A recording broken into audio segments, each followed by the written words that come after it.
Syekh Al-Imam Al-Qutub Al-Gauth Sayyidina As-Syarif Abul Hasan Ali As-Syazili Al-Hasani bin Abdullah bin Abdul Jabbar, terlahir dari rahim sang ibu di sebuah desa bernama Gomaroh, tidak jauh dari kota Sabtah, negeri Maghrib Al-Aqsa atau Maroko, Afrika Utara bagian ujung paling barat pada tahun 593 Hijriah, 1197 Masehi.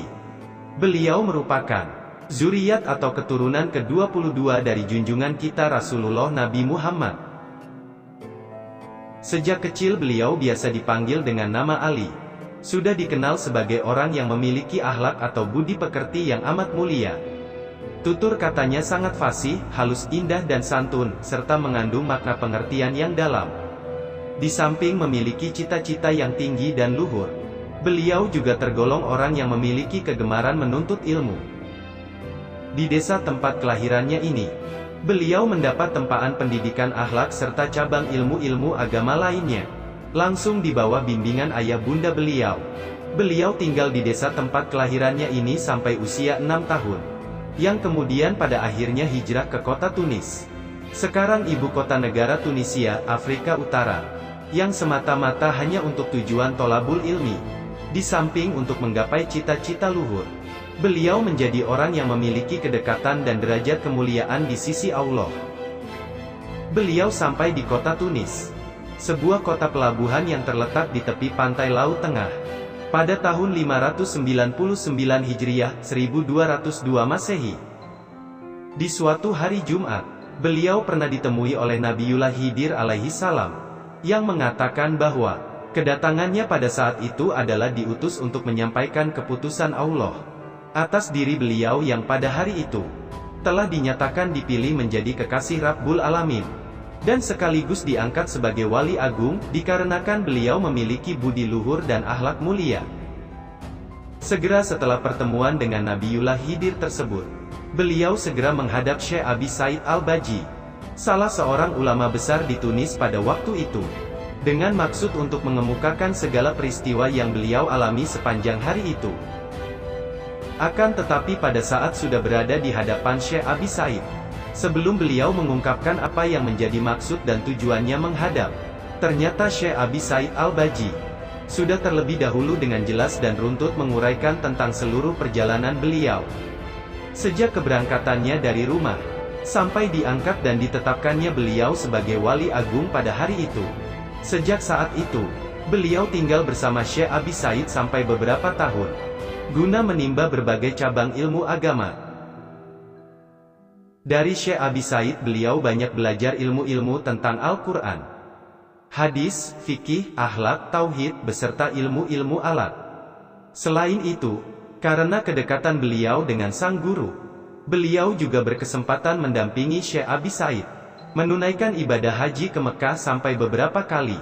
Namun, setelah sekian tahun menuntut ilmu, beliau merasa bahwa seluruh ilmu yang dimilikinya, mulai dari ilmu fikih, tasawuf, tauhid, sampai ilmu-ilmu tentang Al-Quran dan hadis, semuanya itu beliau rasakan masih pada tataran syariat atau kulitnya saja.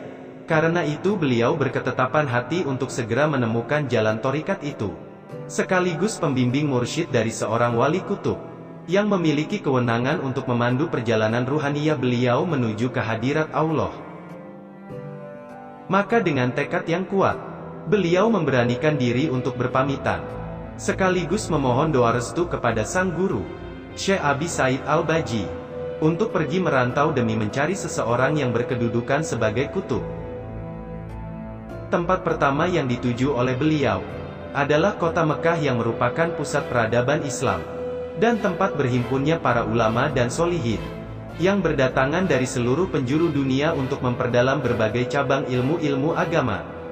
Namun setelah berbulan-bulan tinggal di Mekah, beliau belum juga berhasil menemukan orang yang dimaksud.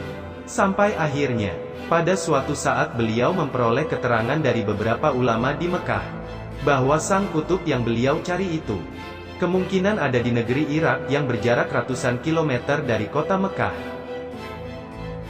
Sesampainya di Irak, dengan tidak membuang-buang waktu, segeralah beliau bertanya ke sana-sini tentang seorang wali kutub yang beliau cari, kepada setiap ulama dan masyayikh yang berhasil beliau temui. Akan tetapi, mereka semua rata-rata menyatakan tidak mengetahui keberadaan seorang wali kutub di negeri itu. Memang sepeninggal Sultanil Auliyail Qutbir Robani wal Gausis Somadani, Sayyidi Syekh Abu Muhammad Abdul Qadir Al-Jailani, kedudukan wali kutub yang menggantikan Syekh Abdul Qadir Jailani oleh Allah disamarkan atau tidak dinampakkan dengan jelas. Pada waktu kedatangan Syekh Abil Hasan ke Baghdad itu, Syekh Abdul Qadir Jailani sudah wafat sekitar 50 tahun sebelumnya. Di kala hidupnya, Syekh Abdul Qadir diakui oleh para ulama sebagai seorang yang berkedudukan Kutubul Gauss. Akhirnya, beliau mendengar adanya seorang ulama yang merupakan seorang pemimpin dan khalifah Thariqat Rifaiyah, yaitu Syekh As-Soli Abul Fatah Al-Wasiti. Syekh Abul Fatah adalah yang memiliki pengaruh dan pengikut cukup besar di Irak pada waktu itu. Segeralah beliau sowan kepada Syekh Abul Fatah dan mengemukakan bahwa beliau sedang mencari seorang wali kutub yang akan beliau minta kesediaannya untuk menjadi pembimbing dan pemandu perjalanan ruhaninya menuju ke hadirat Allah. Mendengar penuturan beliau, Syekh Abul Fatah sembari tersenyum kemudian mengatakan, "Wahai anak muda, engkau mencari kutub jauh-jauh sampai ke sini, padahal orang yang engkau cari sebenarnya berada di negeri asalmu sendiri. Beliau adalah seorang kutubus zaman yang agung pada saat ini. Sekarang pulanglah engkau ke Maghrib Maroko, daripada bersusah payah berkeliling mencari di negeri ini. Beliau pada saat ini sedang berada di tempat halwatnya di sebuah gua di puncak gunung. Temuilah yang engkau cari di sana." Beberapa saat setelah mendapat penjelasan dari Syekh Abul Fatah Al-Wasiti, beliau segera mohon diri, sekaligus minta doa restu, agar beliau bisa segera berhasil menemukan sang kutub yang sedang dicarinya. Sesampainya di Maroko, beliau langsung menuju ke desa Gomaro, tempat di mana beliau dilahirkan. Tidak berapa lama kemudian, beliau segera bertanya-tanya kepada penduduk setempat, maupun setiap pendatang di manakah tinggalnya sang kutub. Hampir setiap orang yang beliau temui, selalu ditanyai tentang keberadaan sang kutub. Akhirnya setelah cukup lama mencari, didapatilah keterangan bahwa orang yang dimaksud oleh Syekh Abul Fatah tiada lain adalah Sayyidi Syekh As-Soli Al-Qutub Al-Gauss As-Syarif Abu Muhammad Abdus Salam bin Masyisi Al-Hasani, yang pada saat itu sedang berada di tempat pertapaannya di suatu gua yang letaknya di puncak sebuah gunung di padang Barbatoh. Demi mendengar keterangan itu, sama seperti yang dijelaskan oleh Syekh Abul Fatah Al-Wasiti Al-Iraki, segera saja beliau menuju ke tempat yang ditunjukkan itu. Setelah melakukan perjalanan yang memakan waktu beberapa hari, akhirnya ditemukanlah gunung yang dimaksud. Beliau segera mendaki gunung itu menuju ke puncaknya.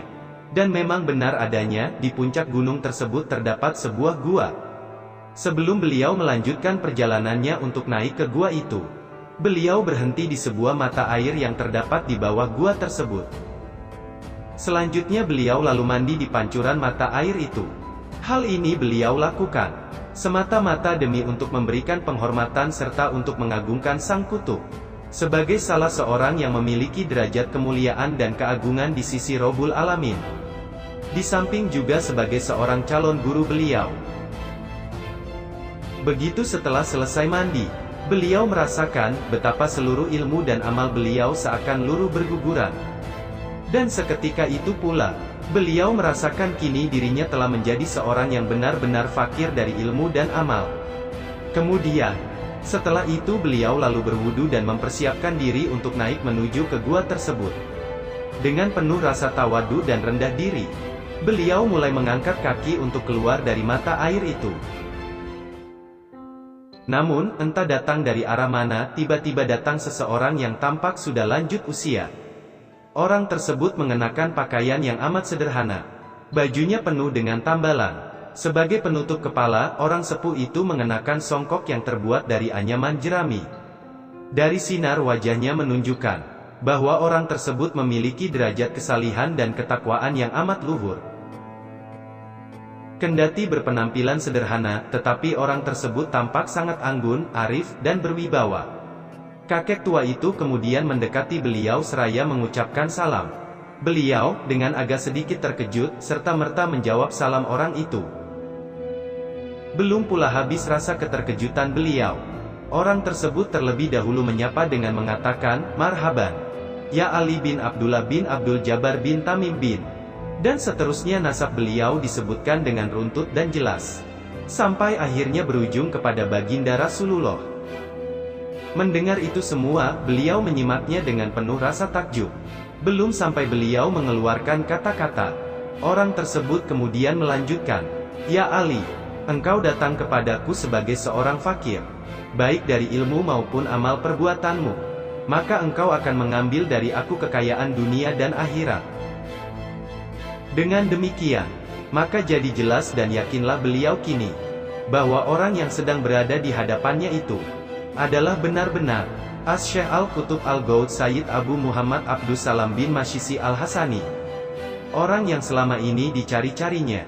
Wahai anakku, hanya puji syukur alhamdulillah kita haturkan kehadirat Allah, yang telah mempertemukan kita pada hari ini. Berkata Syekh Abdus Salam lagi, "Ketahuilah, wahai anakku, bahwa sesungguhnya sebelum engkau datang ke sini, Rasulullah telah memberitahukan kepadaku segala hal ihwal tentang dirimu, serta akan kedatanganmu pada hari ini. Selain itu, aku juga mendapat tugas dari beliau agar memberikan pendidikan dan bimbingan kepada engkau. Oleh karena itu, ketahuilah bahwa kedatanganku ke sini memang sengaja untuk menyambutmu." Selanjutnya, beliau tinggal bersama dengan sang guru di situ sampai waktu yang cukup lama. Beliau banyak sekali meregup ilmu-ilmu tentang hakikat ketuhanan dari Syekh Abdus Salam, yang selama ini belum pernah beliau dapatkan. Tidak sedikit pula wejangan dan nasihat-nasihat yang As-Syekh berikan kepada beliau. Pada suatu hari dikatakan oleh As-Syekh kepada beliau, "Wahai anakku, hendaknya engkau semua senantiasa melanggengkan toharoh, mensucikan diri dari syirik. Maka, setiap engkau berhadas, cepat-cepatlah bersuci dari kenajisan cinta dunia. Setiap kali engkau condong kepada syahwat, maka perbaikilah apa yang hampir menodai dan menggelincirkan dirimu." Berkata As-Syekh Ibnu Masyisi kepada beliau, "Pertajam penglihatan imanmu, niscaya engkau akan mendapatkan Allah dalam segala sesuatu, pada sisi segala sesuatu, bersama segala sesuatu, atas segala sesuatu, dekat dari segala sesuatu, meliputi segala sesuatu.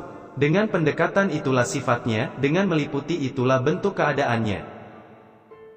Di lain waktu guru beliau mengatakan, "Semulia-mulia amal adalah 4 disusul 4.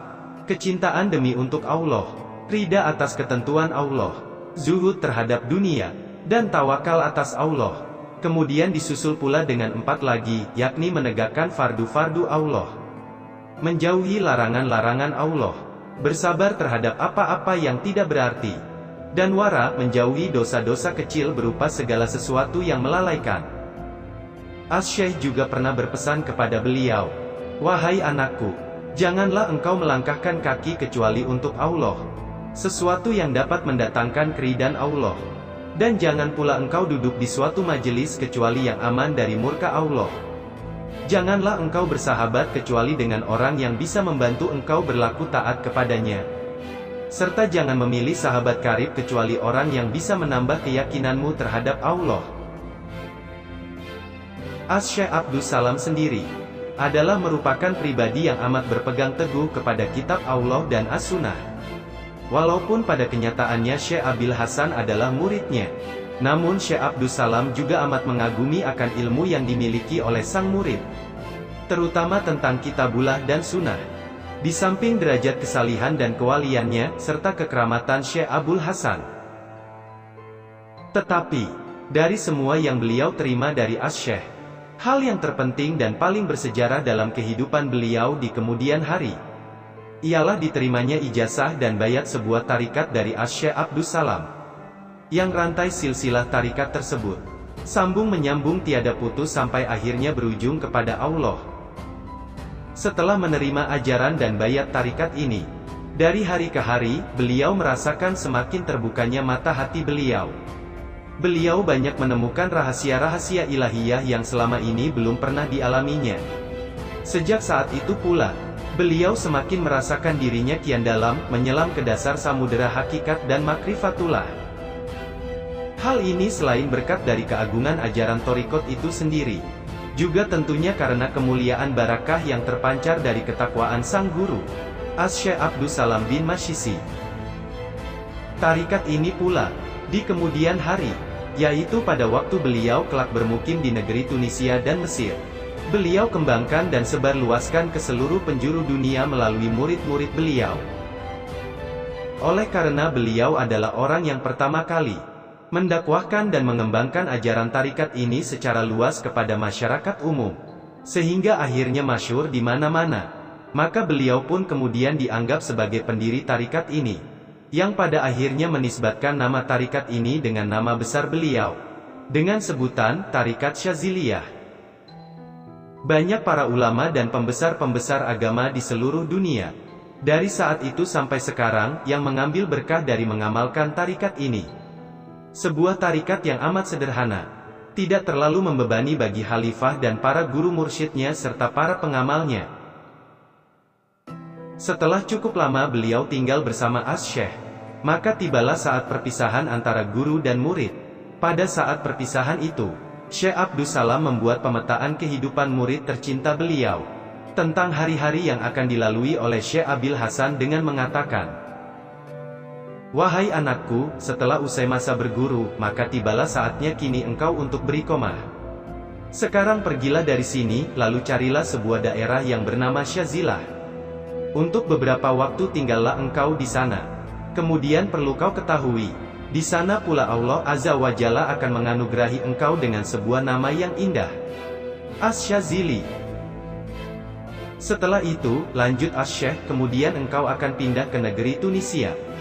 Di sana engkau akan mengalami suatu musibah dan ujian yang datangnya dari penguasa negeri itu.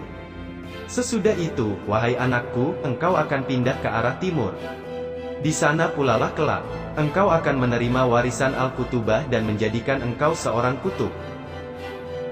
Pada waktu akan berpisah, beliau mengajukan satu permohonan kepada Asy-Syaikh, agar memberikan wasiat untuk yang terakhir kalinya, dengan mengatakan, "Wahai Tuan Guru yang mulia, berwasiatlah untukku." Asy-Syaikh pun kemudian berkata, "Wahai Ali, takutlah kepada Allah dan berhati-hatilah terhadap manusia. Sucikanlah lisanmu daripada menyebut akan keburukan mereka, serta sucikanlah hatimu dari kecondongan terhadap mereka. Peliharalah anggota badanmu dan tunaikanlah setiap yang difardukan dengan sempurna. Dengan begitu, maka sempurnalah Allah mengasihani dirimu." Lanjut Asy-Syaikh lagi, "Jangan engkau memperingatkan kepada mereka, tetapi utamakanlah kewajiban yang menjadi hak Allah atas dirimu. Maka dengan cara yang demikian akan sempurnalah waramu. Dan berdoalah wahai anakku, ya Allah, rahmatilah diriku dari ingatan kepada mereka dan dari segala masalah yang datang dari mereka. Dan selamatkanlah aku dari kejahatan mereka. Dan cukupkanlah aku dengan kebaikan-kebaikanmu dan bukan dari kebaikan mereka. Dan kasihilah diriku dengan beberapa kelebihan dari antara mereka. Ya Allah, sesungguhnya engkaulah atas segala sesuatu zat yang maha berkuasa." Selanjutnya, setelah perpisahan itu, Asy-Syaikh Abdus Salam bin Masyisi yang dilahirkan di kota Fes, Maroko, tetap tinggal di negeri kelahirannya itu sampai akhir hayat beliau. Sang kutub nan agung ini meninggal dunia pada tahun 622 Hijriah, 1225 Masehi. Makam beliau di Syazilah, sampai saat ini ramai diziarahi kaum muslimin yang datang dari seluruh penjuru dunia. Seusai berpisah dengan Asy-Syaikh Abdus Salam bin Masyisi, beliau mulai menapaki perjalanan yang pertama sebagai apa yang telah dipetakan oleh sang guru, yaitu mencari sebuah desa bernama Syazilah. Setelah dicari-cari, akhirnya sampailah beliau di sebuah desa bernama Syazilah yang terletak di wilayah negeri Tunisia. Pada saat beliau tiba di desa itu, yang mengherankan, beliau sudah disambut dan dieluk-elukan oleh segenap penduduk Syazilah. Sedang beliau sendiri tidak tahu siapa sebenarnya yang memberitakan akan kedatangan beliau. Tapi, itu sebuah kenyataan bahwa mereka dalam memberikan sambutan kepada beliau, tampak sekali terlihat dari raut wajah mereka suatu kegembiraan yang amat dalam. Seakan mereka bisa bertemu dengan orang yang sudah lama dinanti-nantikan. Beliau tinggal di tengah-tengah desa Syazila hanya beberapa hari saja. Karena, sejak tiba di kota itu, beliau telah memutuskan untuk tidak berlama-lama berada di tengah keramaian masyarakat. Beliau ingin bermukim di tempat yang tenang dan jauh dari hiruk-pikuknya orang-orang. Memang, tujuan beliau datang ke kota itu, sesuai dengan petunjuk sang guru, semata-mata hanyalah untuk lebih meningkatkan dan menyempurnakan ibadah beliau dengan cara menjauh dari masyarakat. Akhirnya, beliau memilih tempat di luar kota Syazila, yaitu di sebuah bukit yang bernama Zagwan. Maka, berangkatlah beliau ke bukit itu, dengan diiringi oleh sahabat beliau bernama Abu Muhammad Abdullah bin Salama al-Habibi. Dia adalah seorang pemuda penduduk asli Syazilah, yang memiliki ketakwaan dan telah terbuka mata hatinya, mukasyafah. Di bukit itu, beliau melakukan latihan-latihan ruhani dengan menerapkan disiplin diri yang tinggi. Setiap jengkal waktu, beliau gunakan untuk menempa ruhani dengan melakukan riyadoh, mujahadah, dan menjalankan wirid-wirid sebagaimana yang telah diajarkan oleh guru beliau Asy-Syaikh Abdus Salam. Di bukit itu, beliau melakukan uzlah dan suluk dengan cara menggeladi nafsu, sehingga benar-benar menjadi pribadi yang cemerlang dan istiqomah, yang diliputi dengan rasa hikmah dan mahabbah kepada Allah dan Rasul-Nya. Untuk kehidupannya, beliau bersama sahabat setianya, Al-Habibi, hanya mengambil tumbuhan yang ada di sekitar Bukit Zagwan itu saja.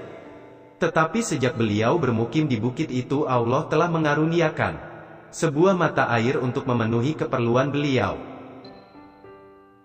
Pernah, pada suatu hari, beliau menyaksikan Gusi Al-Habibi terluka, hingga mengeluarkan darah lantaran terkena ranting dari dedaunan yang dimakannya.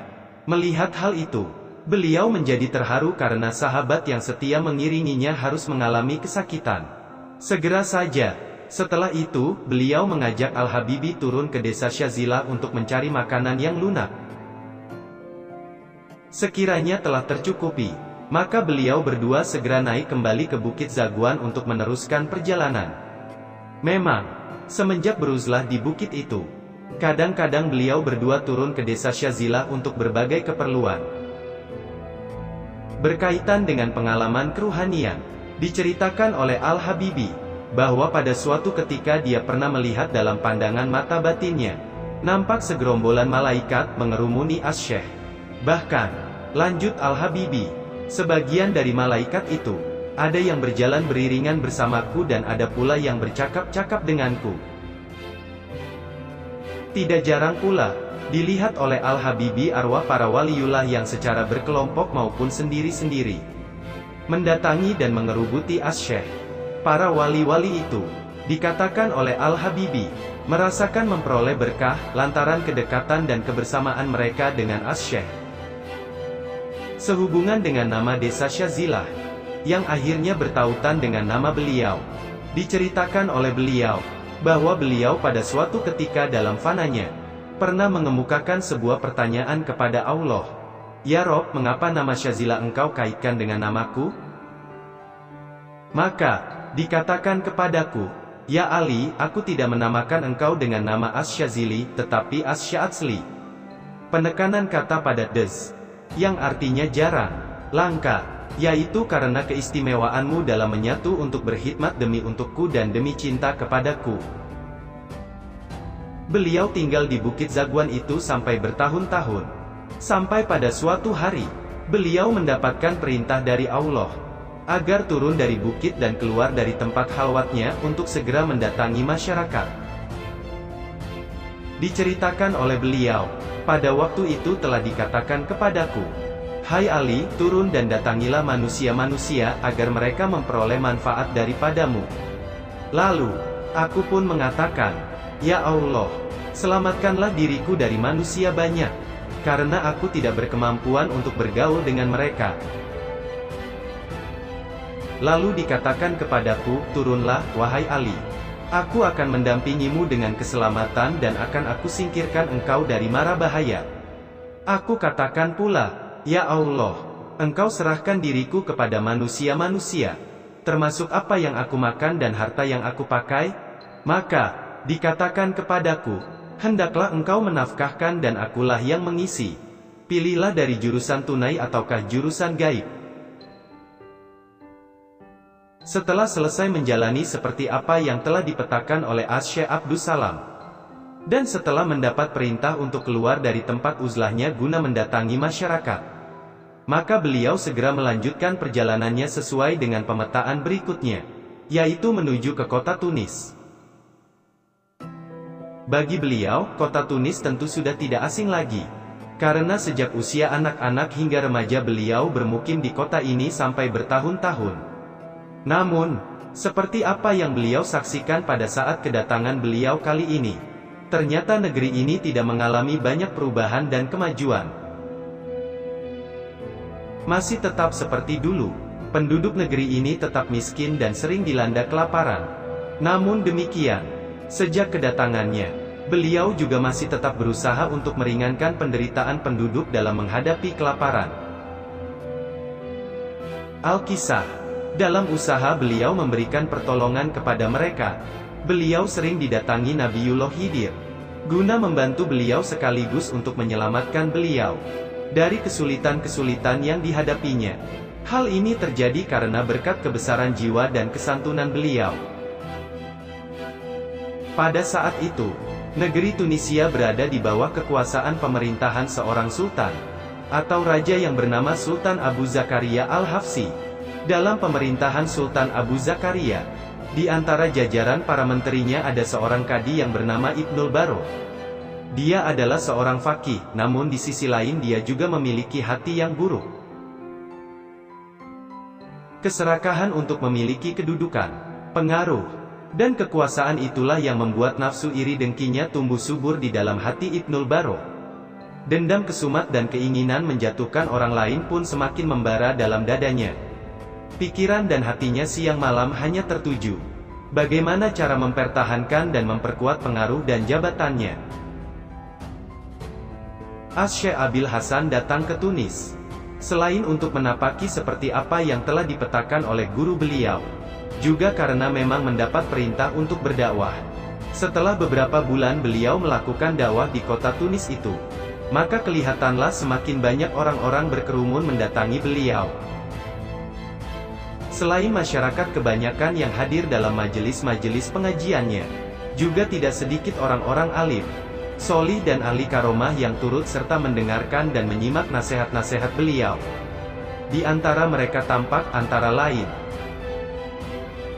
Syekh Abul Hasan Ali bin Mahluf Asy-Syazili, Abu Abdullah As-Sobuni, Abu Muhammad Abdul Aziz Az-Zaituni, Abu Abdullah Al-Bajai Al-Hayat dan Abu Abdullah Al-Jarihi. Mereka semua merasakan kesejukan siraman rohani yang luar biasa, yang keluar dari kecemerlangan hati dan lisan nan suci Syekh. Padahal pada waktu itu beliau masih berumur sekitar 25 tahun. Fenomena tersebut ditangkap oleh Ibnul Baro sebagai sebuah pemandangan yang amat tidak mengenakan perasaannya. Keberadaan Syekh di kota Tunis ini dianggap sebagai kerikil yang mengganggu bagi dirinya. Setiap berita yang berkaitan dengan Syekh ditangkap oleh telinga Ibnul Baro, lalu menyusup masuk ke relung hatinya, yang telah terbakar bara kebencian dan rasa iri dengki yang mendalam. Demi melihat kenyataan masyarakat semakin condong dan berebut mengerumuni Syekh, seketika itu pula pudarlah hayalan-hayalan Ibnul Baro. Timbul prasangka buruk bahwa Syekh Abil Hasan telah merampas haknya, bahkan besar kemungkinan kalau pada akhirnya nanti akan menumbangkan kedudukannya serta mengambil alih jabatan yang amat dicintainya itu. Oleh karena itu, dengan menepuk dada disertai sikap angkuhnya Ibnul Baro, mengumumkan pernyataan secara terang-terangan, bahwa dia telah memaklumkan perang melawan Syekh Abil Hasan Ali Asy-Syazili. Namun demikian, meski bertahun-tahun mengalami serangan dan fitnah dari orang yang dengki kepada beliau, tetapi yang namanya intan adalah tetap intan. Beliau adalah seorang kekasih Allah yang memiliki derajat kemuliaan yang tinggi. Dan apabila seorang kekasihnya dianiaya oleh orang lain, maka Allah sendirilah yang akan membalasnya. Itulah yang terjadi. sehingga akhirnya seluruh negeri mengetahui kemuliaan Asy-Syaikh Abil Hasan Syadzili. Setelah itu, terbetik dalam hati Asy-Syaikh untuk kembali menunaikan ibadah haji. Beliau lalu menyerukan kepada para murid dan pengikutnya agar mereka, untuk sementara waktu, hijrah atau berpindah ke negeri sebelah timur, sambil menunggu datangnya musim haji yang pada waktu itu masih kurang beberapa bulan lagi. Maka, segera bersiap-siaplah beliau dengan para pengikutnya, untuk melakukan perjalanan jauh menuju ke negeri Mesir. Dalam perjalanan ke Mesir tersebut, masih tidak lepas dari rekayasa fitnah Ibnul Baro, sehingga Sultan mempermasalahkan kehadiran beliau di negeri Mesir. Tetapi Allah tetap memberikan perlindungannya, menunjukkan bahwa Asy-Syaikh adalah kekasihnya, dan dengan kebesaran hati dan kehalusan budi pekerti beliaulah, akhirnya beliau bersedia memaafkan dan mendoakan Sultan, hingga mereka semua menganggap pertemuan mereka dengan Asy-Syaikh adalah merupakan anugerah Tuhan yang tiada terkira bagi mereka. Namun, sebagaimana yang telah direncanakan, Asy-Syaikh tinggal di Mesir hanya untuk beberapa bulan saja, sampai datangnya waktu musim haji. Setelah tiba pada saatnya, Asy-Syaikh pun mohon diri kepada Sultan untuk melanjutkan perjalanan menuju ke Tanah Suci Mekah. Ringkas cerita, di sana beliau mengerjakan ibadah haji sampai secukupnya. Lalu beliau melanjutkan perjalanan ke Tanah Suci Madinah, guna untuk berziarah ke makam Rasulullah. Setelah semuanya itu selesai, maka kembalilah beliau beserta rombongan ke negeri Tunisia. Sewaktu Asy-Syaikh kembali dari Tanah Suci, Sultan Abu Zakaria Al-Hafsi beserta penduduk Tunis tampak bersukacita menyambut kedatangan beliau. Rasa gembira sulit mereka sembunyikan, karena Asy-Syaikh yang mereka cintai dan mereka hormati, kini telah kembali berkumpul bersama mereka lagi. Namun, suasana gembira ini tidak berlaku bagi Ibnul Baro. Bagi dia, kembalinya Asy-Syaikh berarti merupakan sebuah malapetaka, dan pertanda dimulainya lagi sebuah pertempuran. Tetap seperti dulu, dengan berbagai cara dia selalu berusaha agar Asy-Syaikh, yang merupakan musuh bebuyutannya itu, secepatnya lenyap dari muka bumi ini. Namun, alhamdulillah, semua upaya jahat itu selalu menemui kegagalan. Kemudian, setelah beberapa hari sejak kedatangan dari Tanah Suci, Asy-Syaikh lalu melanjutkan tugasnya untuk mengajar dan berdakwah. Zawiyah atau pondok pesulukan, sebagai bengkel rohani yang beliau dirikan juga kian diminati para pejalan. Dalam catatan sejarah, zawiyah pertama yang Asy-Syaikh dirikan di Tunisia adalah pada tahun 625 Hijriah, 1228 Masehi. Ketika beliau berusia sekitar 32 tahun. Di hari-hari berikutnya, semakin banyak orang-orang yang mendatangi beliau, baik penduduk setempat maupun orang-orang yang datang dari luar negeri Tunisia. Di antara murid-murid Asy-Syaikh yang datang dari luar negeri Tunisia, terdapat seorang pemuda yang berasal dari daerah Marsiyah, negeri Maroko, tidak jauh dari daerah tempat kelahiran Asy-Syaikh sendiri, yang bernama Abul Abbas Al-Marsi. Pertemuan Asy-Syaikh dengan pemuda ini tampak benar-benar merupakan sebuah pertemuan yang amat istimewa. Sampai-sampai pada suatu hari Asy-Syaikh berkata, "Aku tentu tidak akan ditakdirkan kembali ke negeri Tunisia, kecuali karena pemuda ini. Dialah yang akan menjadi pendampingku, dan dia pulalah yang kelak akan menjadi khalifah penggantiku." Menurut sebuah catatan, pemuda Al-Marsi, Al-Mursi, ini ketika masih berada di Maroko, pernah pula, walaupun tidak terlalu lama, berguru secara langsung kepada Asy-Syaikh Abdus Salam sampai meninggalnya beliau tahun 622 Hijriah. 1225 Masehi.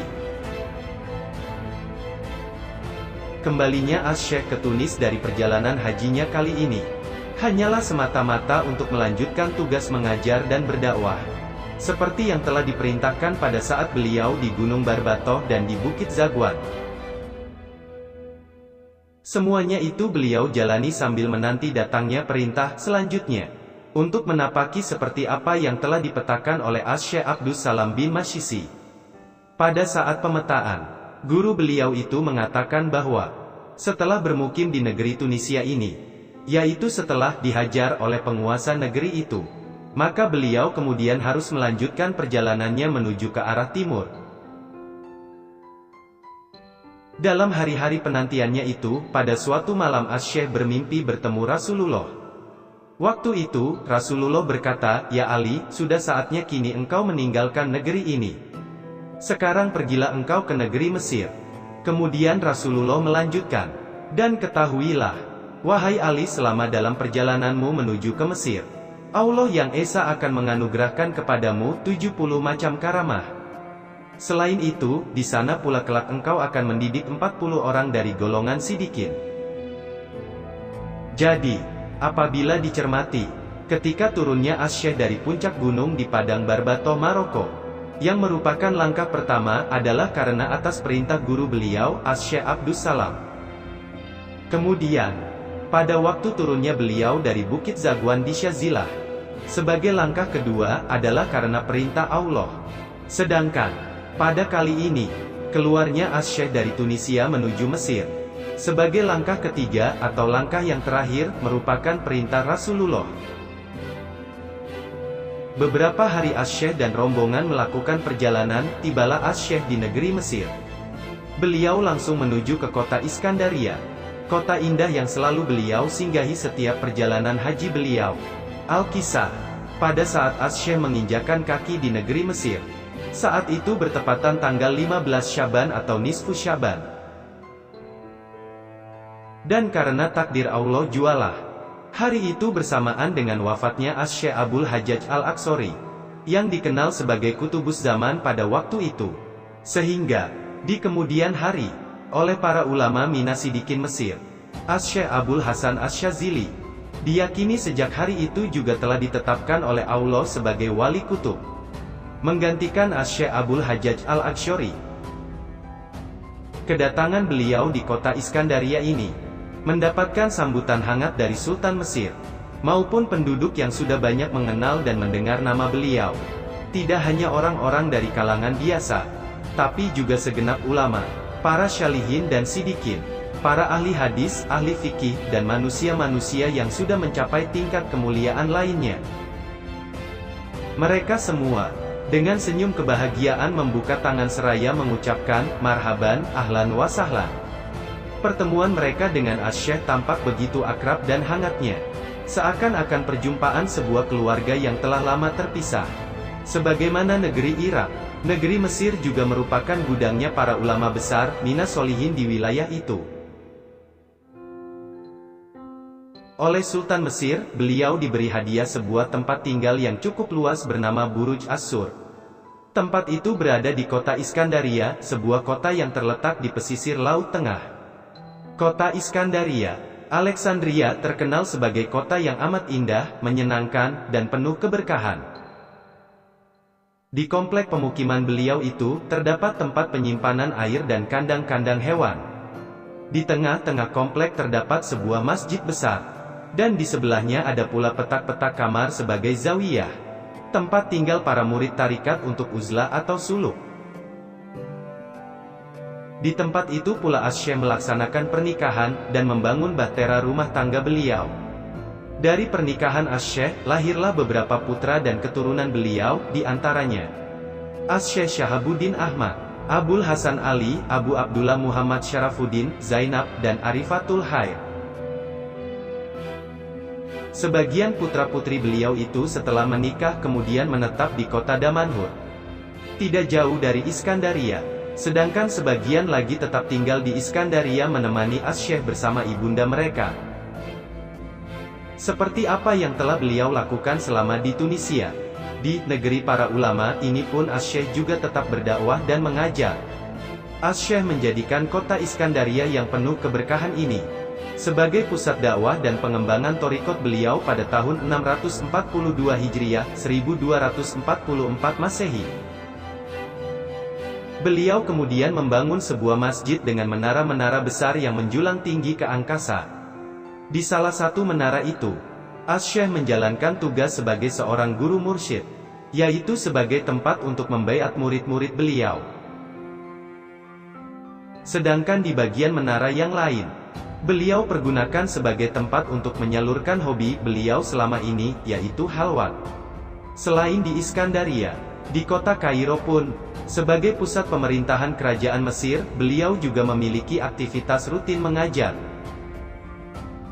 Dalam waktu yang tidak terlalu lama, majelis-majelis pengajian beliau dibanjiri pengunjung, baik dari kalangan masyarakat awam, keluarga dan petinggi kerajaan, maupun para ulama besar dan terkemuka. Para orang-orang alim dan soleh, yang bertemu dan mengikuti penguraian dan pengajian-pengajian beliau, yang datang dari barat maupun timur. Mereka semua merasa kagum dengan apa yang disampaikan oleh Asy-Syaikh. Bahkan, tidak sampai berhenti di situ saja. Mereka kemudian juga berbaiat kepada Asy-Syaikh sekaligus menyatakan diri sebagai murid beliau. Dari deretan para ulama itu, terdapat nama-nama agung, seperti Sultanul Ulama Sayyid Asy-Syaikh Izzuddin bin Abdus Salam, Asy-Syaikhul Islami bin Misral Makrusah, Asy-Syaikh Al-Muhadisiin Al-Hafidh Taqiyuddin bin Daqiqil Led, Asy-Syaikh Al-Muhadisiin Al-Hafidh Abdul Adim Al-Munziri, Asy-Syaikh Ibnu Sholah, Asy-Syaikh Ibnul Hajib, Asy-Syaikh Jamaluddin Ushfur, Asy-Syaikh Nabihuddin bin Auf, Asy-Syaikh Muhyiddin bin Surokoh, dan Al-Alam Ibnu Yasin. Salah satu murid terkemuka Al-Imamul Akbar Sayyidis Syekh Muhyiddin Ibnul Arabi. Wafat tahun 638 Hijriah, 1240 Masehi, serta masih banyak lagi yang lainnya. Mereka semua hadir serta mengikuti dengan tekun dan seksama majelis pengajian yang sudah ditentukan secara berkala oleh Asy-Syaikh, baik di Iskandaria maupun Kairo. Di Kairo, tempat yang biasa dipergunakan Asy-Syaikh untuk berdakwah adalah di perguruan Al-Kamilah. Selain dakwah dan syiar beliau melalui majelis-majelis pengajian, khususnya dalam bidang ilmu tasawuf, semakin berkembang dan mengalami kemajuan pesat. Tarikat yang beliau dakwahkan pun semakin berkibar. Orang-orang yang datang untuk berbaiat dan mengambil barokah tarikat beliau, datang dari segala penjuru dan memiliki latar belakang beraneka warna. Mulai dari masyarakat umum hingga para ulama, para pejabat hingga rakyat jelata. Zawiyah, pondok pesulukan, sebagai wadah penempaan ruhani, yang beliau dirikan pun kian hari semakin dipadati oleh santri-santri beliau.